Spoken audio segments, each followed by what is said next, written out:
Guys, good morning. ഞാനിന്ന് രാവിലെ തന്നെ വെറുപ്പിക്കൽ തുടങ്ങുകയാണ് കേട്ടോ. കാരണം ഞാനിന്നൊരു ഫുൾ ഡേ വ്ളോഗ് എടുക്കാൻ പോവാണ്. ഞങ്ങളിന്ന് ചെറുതായിട്ടൊരു ടൂറ് പോവാണ് കേട്ടോ. ഇവിടെ തന്നെ ഹത്ത എന്ന് പറഞ്ഞ സ്ഥലത്തേക്ക് ഞങ്ങൾ കുറേ ആയിട്ടോ ഹത്തേക്ക് പോകാൻ വേണ്ടിയിട്ട് പ്ലാൻ ചെയ്യുന്നു. പക്ഷേ അനിലേട്ടന് കാറില്ലാത്തതുകൊണ്ട് ഞങ്ങൾ പോവാതെ നിൽക്കുമായിരുന്നു. പക്ഷേ ഇപ്പോൾ ഇവിടുന്ന് ദുബായിൽ നിന്ന് അങ്ങോട്ട് ബസ് സർവീസ് ഉണ്ട്, 2 hours റണ്ണിങ് ഉള്ളൂ. അപ്പോൾ ഞങ്ങളിന്ന് അങ്ങോട്ട് പോകാമെന്ന് വിചാരിച്ചു. സമയം രാവിലെ 4 മണി ആയിട്ടുള്ളൂ കേട്ടോ. ഞങ്ങൾ 5 മണിയാകുമ്പോഴേക്കും ഇറങ്ങണം എന്ന് വിചാരിച്ചിട്ടാണ്. അനിലേട്ടൻ എണീറ്റ് കുളിക്കാൻ വേണ്ടി കയറി. ഞാൻ വേഗം ഞങ്ങൾക്ക് പോകുമ്പോഴേക്കും കഴിക്കാൻ വേണ്ടിയിട്ടുള്ള റവ ഉപ്മാവ് ഉണ്ടാക്കുകയാണ് കേട്ടോ. അങ്ങനെ റവ ഉപ്മാവൊക്കെ ഉണ്ടാക്കി ഞാൻ വേഗം കുളിച്ച് ഞാനും അനിലേട്ടനും റെഡിയായി. ഞങ്ങൾ വേഗം കൺമണീനെയൊക്കെ റെഡിയാക്കി. പിന്നെ എല്ലാം ചടപട വെച്ചിട്ടായിരുന്നു കേട്ടോ. അതിൻ്റെ ഒന്നും വീഡിയോസൊന്നും എടുക്കാൻ പറ്റിയില്ല. അങ്ങനെ ഞങ്ങൾ വിചാരിച്ച പോലെ 5 മണിക്ക് ഇറങ്ങാൻ പറ്റിയെങ്കിൽ 5:15 ആകുമ്പോഴേക്കും ഇറങ്ങി. പിന്നെ ടാക്സിയൊക്കെ പിടിച്ച് 5:30 ആകുമ്പോഴേക്കും ഞങ്ങൾ മെട്രോയിലെത്തി കേട്ടോ. രാവിലെ നേരത്തെ സമയമായതുകൊണ്ട് മെട്രോയിലൊന്നും തിരക്കേ ഉണ്ടായിരുന്നില്ല കേട്ടോ. അങ്ങനെ ഞങ്ങൾ ദുബായ് മാളിൻ്റെ അവിടെ ഇറങ്ങി. ഞാനിപ്പോൾ നിൽക്കുന്നത് ദുബായിയുടെ ഹൃദയ ഭാഗത്താണ് കേട്ടോ. കണ്ടോ, ദുബായ് മോള്, അതേപോലെ ബുർജ് ഖലീഫ എല്ലാം ഇവിടെ നിന്ന് കാണാം. ദുബായ് മാളിൻ്റെ അവിടുത്തെ മെട്രോയിൽ ഇറങ്ങിയാൽ ദുബായ് മാളിലേക്ക് കുറേ നടക്കാനുണ്ട് കേട്ടോ. അപ്പോൾ ഞങ്ങൾ അവിടെ നിന്ന് F30 എന്നുള്ള ബസ്സിൽ പോയിട്ട് ദുബായ് മാളിൻ്റെ ഫ്രണ്ടിൽ പോയി ഇറങ്ങി. അവിടെ എത്തിയിട്ട് ബസ് എവിടെ വരികയെന്ന് അറിയാത്തതുകൊണ്ട് ഞങ്ങൾ കുറച്ചവിടെ കടന്ന് കറങ്ങി കേട്ടോ. അവസാനം ബസ് വരുന്ന സ്ഥലം കണ്ടെത്തി വന്നപ്പോഴേക്കും ബസ് വന്നിരുന്നു കേട്ടോ. ഞങ്ങൾക്ക് എങ്ങോട്ടെങ്കിലും പോകുമ്പോൾ ഫ്രണ്ട് സീറ്റിൽ ഇരിക്കാൻ ഭയങ്കര ഇഷ്ടമാണ് കേട്ടോ. എന്തോ ഭാഗ്യം കൊണ്ട് ഞങ്ങൾക്ക് ഫ്രണ്ട് സീറ്റ് തന്നെ കിട്ടി. ബാക്കിലായിരിക്കണമെന്ന് വെച്ചെങ്കിൽ അവിടെ എത്തുമ്പോഴേക്ക് തലവേദനിച്ചിട്ടൊരു വിധാവും കേട്ടോ. അങ്ങനെ കറക്റ്റ് 7 മണിക്ക് തന്നെ ബസ് എടുത്തു കേട്ടോ.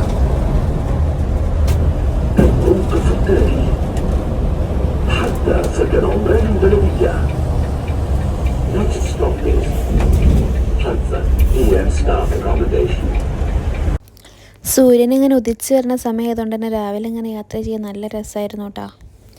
ബസ് എടുത്ത് കുറച്ച് കഴിഞ്ഞപ്പോഴേക്കും ഞാനും കൺമണിയും സൈഡായിട്ടാ. രാവിലെ നേരത്തെ എണീറ്റിൻ്റെ ക്ഷീണം 3 ആൾക്കുണ്ട്. കുറച്ച് കഴിഞ്ഞപ്പോഴേക്കും അനിലേട്ടനും ഇറങ്ങി.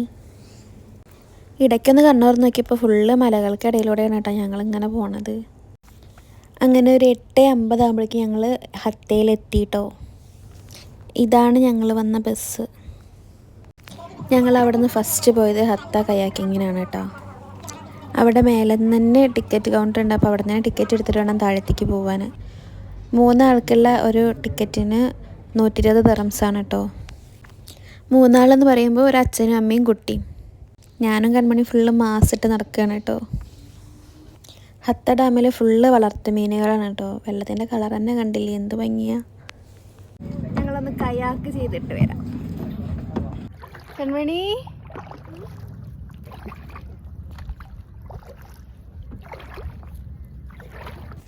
എനിക്ക് ഡയലോഗടി മാത്രമേ ഉണ്ടായിരുന്നുള്ളൂ കേട്ടോ. ഫുള്ള് തുഴഞ്ഞത് അനിലേട്ടനാണ്. ഞാൻ തുഴയുമ്പോൾ അങ്ങോട്ടും ഇങ്ങോട്ടൊക്കെ പോവാണ് കേട്ടോ. കറക്റ്റായിട്ട് പോയായിരുന്നില്ല. പിന്നെ എൻ്റെ ഒരു പൂതിക്ക് ഞാൻ അനിലേട്ടനോട് ചോദിച്ചിട്ട് എന്നോട് കുറച്ച് നേരം തുഴഞ്ഞോളാൻ പറഞ്ഞു.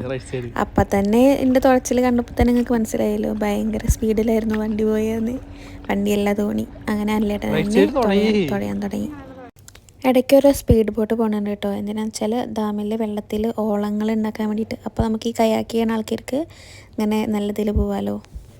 ഞങ്ങളെ കൂടാതെ വേറെ ഒരുപാട് പേര് അവിടെ കയാക്ക് ചെയ്യണുണ്ട് കേട്ടോ.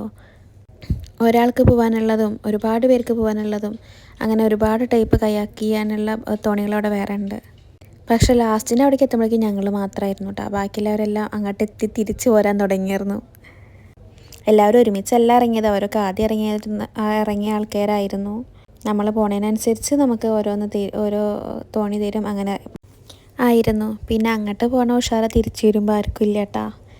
അനിലേട്ടനാണ് ഫുള്ള് തുഴഞ്ഞത്. അതുകൊണ്ട് അനിലേട്ടൻ ആകെ കുഴഞ്ഞായിരുന്നു.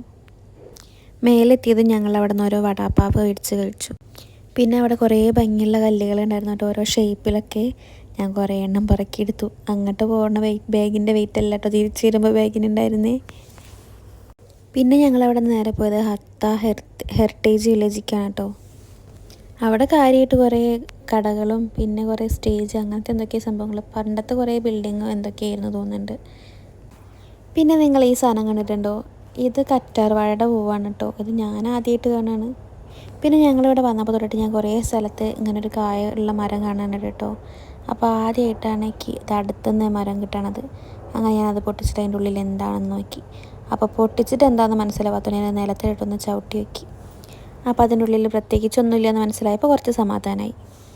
പിന്നെ കുറച്ചങ്ങോട്ട് പോയപ്പോൾ അതിൻ്റെ തന്നെ കായ കുറേ പഴുത്ത് വീണെടുക്കുന്നുണ്ടായിരുന്നു കേട്ടോ. അപ്പോൾ അതൊന്ന് പൊട്ടിച്ച് നോക്കി.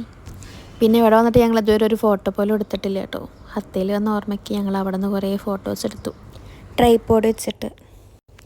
പിന്നെ അവിടെ നിന്ന് കുറേ വാഴത്തോട്ടങ്ങളും പിന്നെ ഈന്തപ്പനയൊക്കെ കണ്ടു കേട്ടോ. അപ്പോൾ ചെറുതായിട്ടൊന്ന് നാട് കണ്ട സുഖം ഉണ്ടായിരുന്നു. പിന്നെ ഞങ്ങൾ അവിടെ നിന്ന് നേരെ പോയത് ഹിൽ പാർക്കിലേക്കാണ് കേട്ടോ. അവിടെ പോയപ്പോൾ ആ കാഴ്ചകളൊക്കെ കാണാനെക്കാട്ടിലും എനിക്ക് സന്തോഷം നൽകിയത് ഇതായിരുന്നു കേട്ടോ. കുറേ ഉരുളൻ കല്ലുകൾ കടന്നിരുന്നു അവിടെ. അങ്ങനെ ഞാൻ അവിടെ കല്ലും ചേർന്ന് നടക്കണ്ടിട്ട് അനിലേട്ടന് ദേഷ്യം വന്നിട്ട് അനിലേട്ടൻ എൻ്റെ ഇഷ്ടത്തിന് എന്താ വെച്ചാൽ കാട്ടിക്കോ എന്ന് പറഞ്ഞിട്ട് തെറ്റിപ്പോവാണ് കേട്ടോ. എനിക്ക് ഈ പാട്ട് കേട്ടിട്ട് മറ്റേ 96-ലെ സേതുപതിയിൽ മറ്റേ സിംഗിൾ സോങ് ഉണ്ടല്ലോ, ഇരുകാലിനിടയിലെ ഉരസം പൂനയായി വാഴ്ക്കും പോതും അടടാ എന്നുള്ള പാട്ടാണ് കേട്ടോ ഓർമ്മ വന്നേ.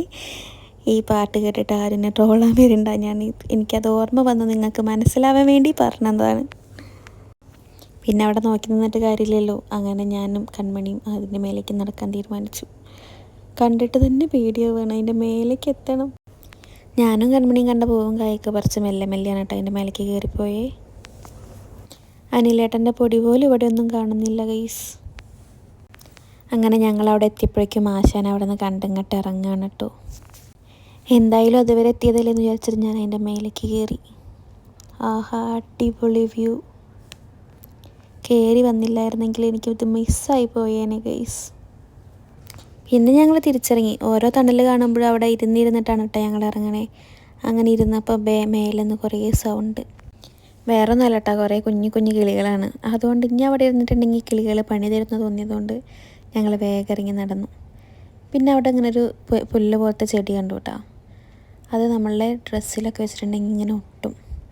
അപ്പോൾ എനിക്കൊരു ബുദ്ധി തോന്നി. അങ്ങനെ ഞാൻ അതിൻ്റെ ഡ്രസ്സിൻ്റെ കൈയിൻ്റെ മേലെ വെച്ച് ഇങ്ങനെയാക്കി. പിന്നെ ഞങ്ങൾ നേരെ പോയത് ബസ് സ്റ്റോപ്പിലേക്കാണ് കേട്ടോ. ഇവിടെ നിന്ന് ഓരോ അരമണിക്കൂർ കൂടുമ്പോഴാണ് അടുത്ത സ്ഥലത്തേക്ക് ബസ്സുള്ളൂ. പക്ഷെ ഞങ്ങൾക്ക് നല്ല ഭാഗ്യമായിരുന്നു കേട്ടോ. ഞങ്ങൾ ഓരോ സ്ഥലം കണ്ടിറങ്ങി സ്റ്റോപ്പിലെത്തുമ്പോഴേക്കും ഞങ്ങൾക്കുള്ള ബസ് അവിടെ റെഡി ആയിരിക്കും. പിന്നെ ഞങ്ങൾ നെക്സ്റ്റ് ഡെസ്റ്റിനേഷൻ വാദി ഹബ്ബായിരുന്നു കേട്ടോ. അവിടെ കൂടുതലും ഗെയിംസും അങ്ങനത്തെ സംഭവങ്ങളായിരുന്നു. അപ്പോൾ ഞങ്ങൾ അവിടെ നിന്ന് വേഗം കണ്ടിറങ്ങി. പിന്നെ ഞങ്ങൾക്ക് അവിടെ നിന്ന് ലീം ലേക്കും പിന്നെ ഹത്ത സൂക്കും കാണാനുണ്ടായിരുന്നു.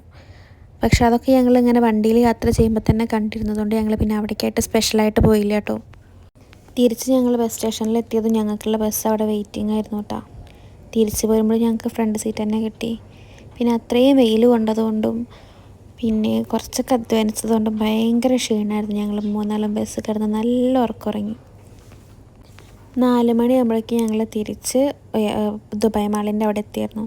പിന്നെ ഞങ്ങൾ അവിടെ നിന്ന് ഫുഡൊന്നും കഴിച്ചായിരുന്നില്ല കേട്ടോ. ബസ് സ്റ്റേഷനിൽ എത്തിയപ്പോഴേക്കും ബസ്സും കിട്ടി. പിന്നെ 2 മണിക്കൂർ കഴിഞ്ഞിട്ട് അടുത്ത ബസ്സുള്ളൂ. അപ്പോൾ ഞങ്ങൾ ചാടി കയറി പോകുന്നു.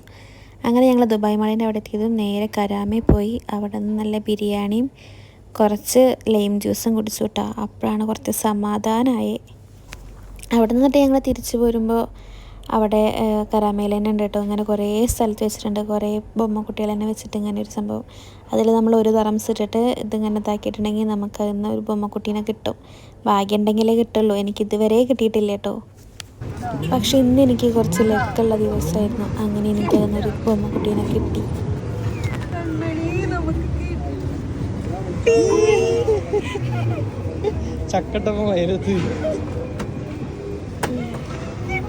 പിന്നെ ഞങ്ങൾ അവിടെ നേരെ തിരിച്ച് റൂമിലേക്ക് വന്ന് എല്ലാവരും കുളിച്ച് കിടന്നുറങ്ങി. അപ്പം അത്രേ ഉള്ളൂ. ബൈ.